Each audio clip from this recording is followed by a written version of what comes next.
In this program, we'll look at how we can write files. So I'll call this project File Writing. That's also the name I'm going to give to the class, File Writing.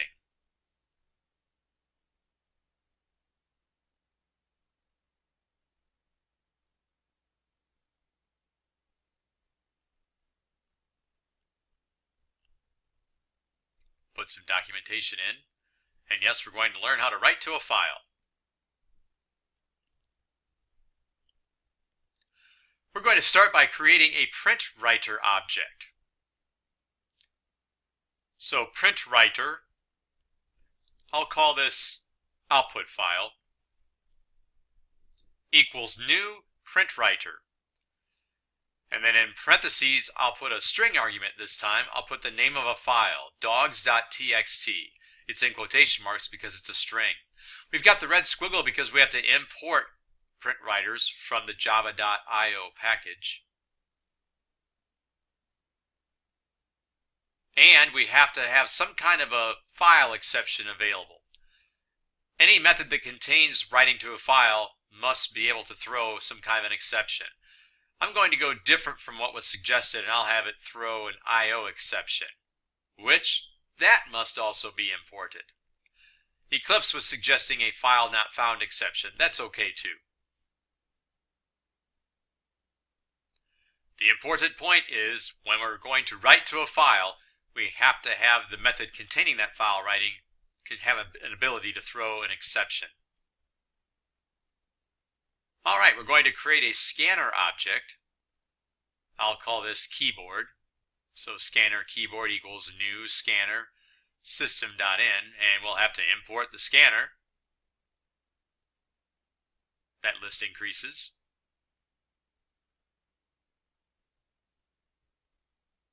And now I'm going to add data. I typed date there, but we're going to add data to the file. And just like we can use println and print to get output to the screen, we can also do it to get output to a file. So output file.println, and I'll put a dog's name, like Spot. I'll use another output file.println with Rover. And some more dog names. Clifford, the big red dog. Snoopy. And just to show you that we can also use .print instead of .println, this time I'll use .print with Scooby, and I'll use .print with do.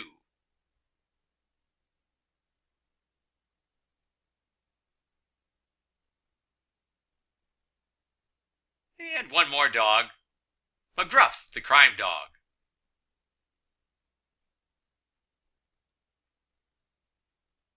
If you don't know McGruff, here he is.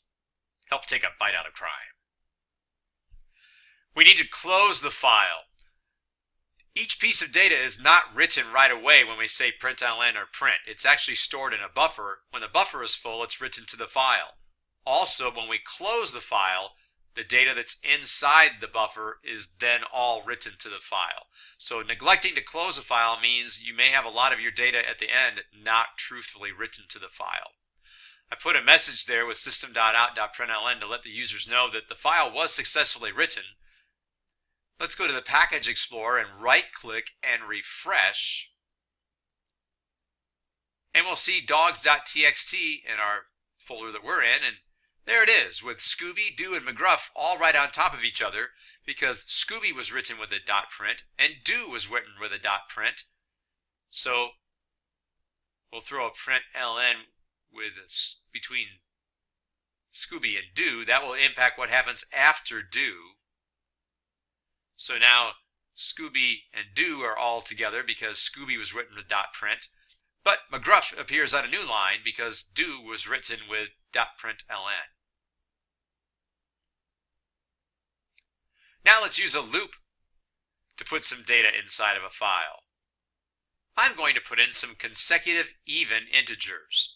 So I'll start with int I equals 72, and I'll go up to but not including 96.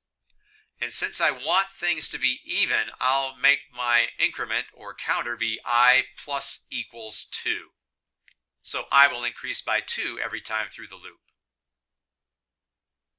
And I'll have output file dot println I. The I is the counter variable, and I'll just have that print inside the file.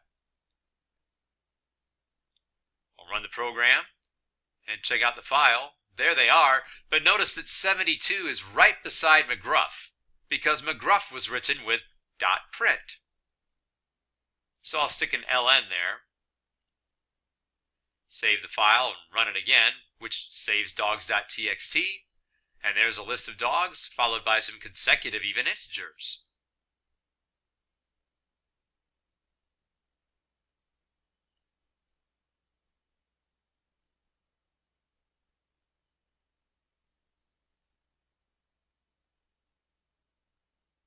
We're going to move on with another file. This one's going to deal, for me, with crayon colors. And we're going to let users pick the name of their file. So I'm going to create a string called file name.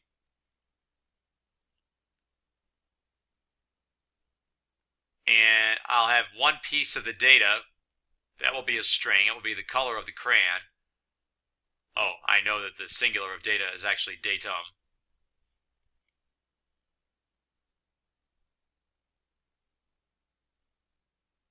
I'll call the individual crayon color crayon data and give the users a message that we're about to make a file about crayons. That seems to work out okay so far. We'll ask the users how many crayons they're going to input. So here comes the question, how many crayons do you have?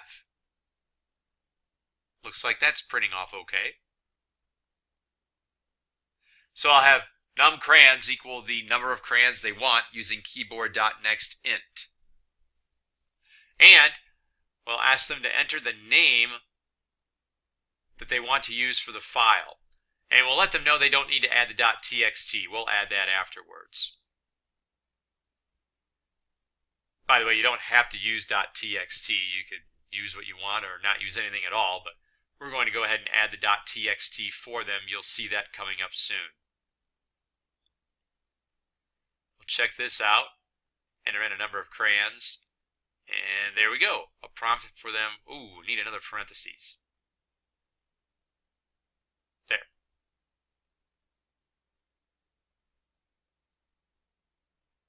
That looks better. Ready for them to type in the name of the file they would like to use. But we're asking them for some string data right after we've used that scanner object for numeric data. Remember, we just got an integer for how many crayons they want to have. There's a new line character still sitting inside that buffer. So we're going to have to consume that by using keyboard.nextLine. Nothing will equal that. We've run into this before.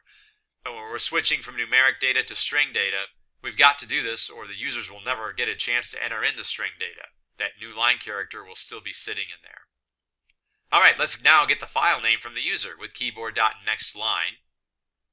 And after that, we'll just put plus and in quotation marks .txt. As promised, we will add the file extension for them.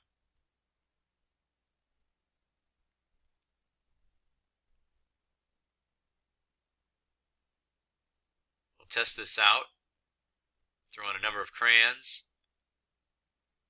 We're allowed to enter in a file name. And the program ends all right. Let's temporarily display what this file name is, just to test and make sure everything is the way we want it. So we should see what the users typed in plus a .txt at the end.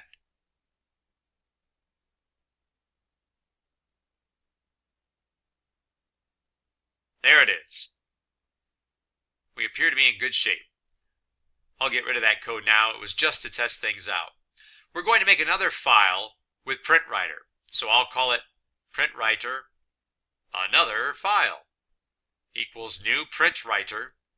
And inside the parentheses for an argument, I'll put in file name. That's a string that contains the name of the file. We got it from the users and added .txt to it. And we can use it to help create a new PrintWriter object.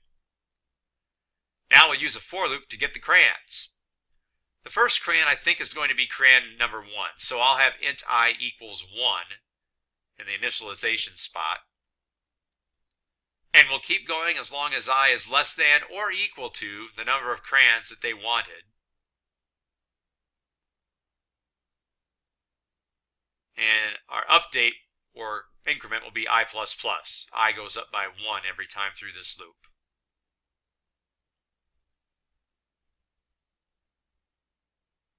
So we'll prompt the users to enter in a crayon color. And we can do crayon color number and let that number be I. That's where we are in the loop.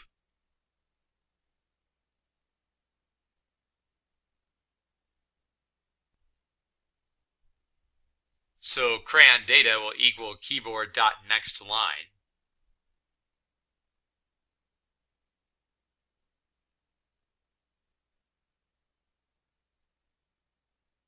And now that we've obtained the color inside crayon data, we will write that to the file.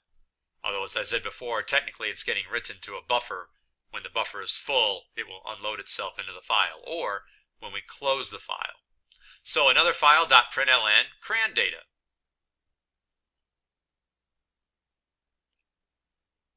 And yes, we definitely will make sure we close the crayon file.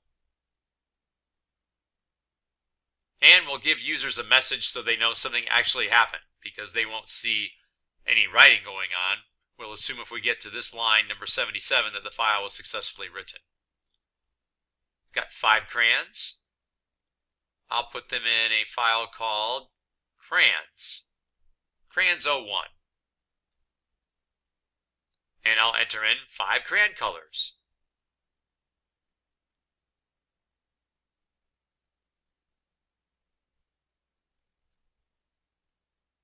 And it was written to crayons01.txt. Right-click in the Package Explorer, and there's crayons01.txt with the 5 colors that we put in.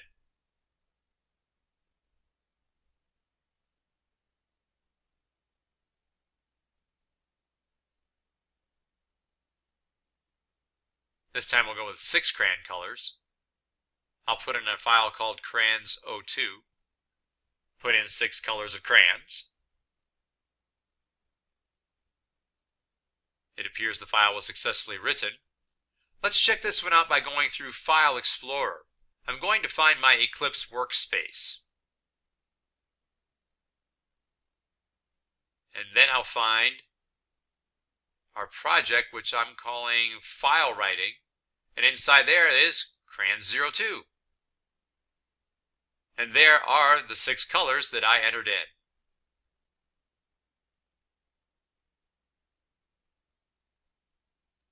If we go with 4 colors this time, in crayons02, enter in the 4 colors, the data was successfully written, and we'll notice that the file was overwritten. Everything that was there before is now gone. The file has the new data that I wrote this time through the program.